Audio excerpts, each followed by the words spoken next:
Hey guys, welcome to BONOSS Wheel Spacers on the official channel. I'm Grace. In this video, let's see how to install 30mm wheel spacers on your Range Rover.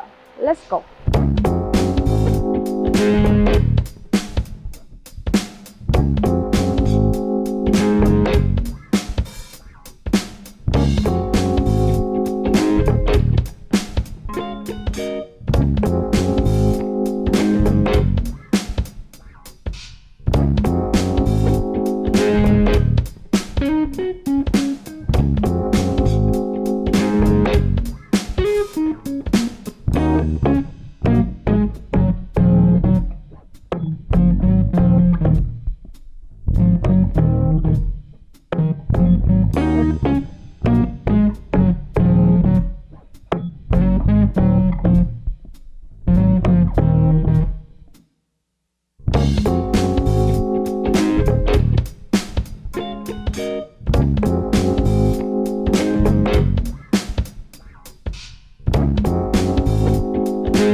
Installing wheel spacers is a cost-effective way to keep the wheels you have, while increasing your track width.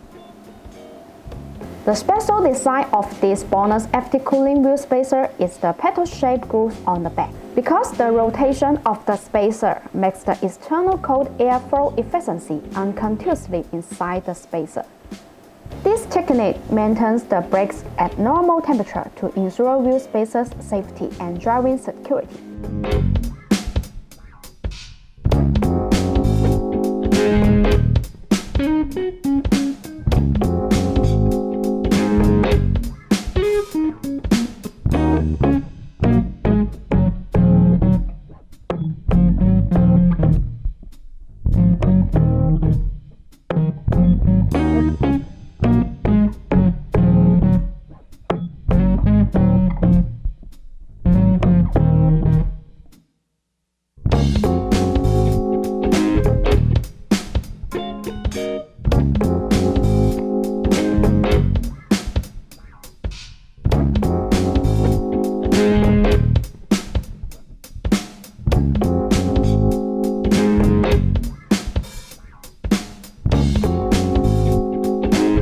See you in the next video. Thanks for watching and have a great day.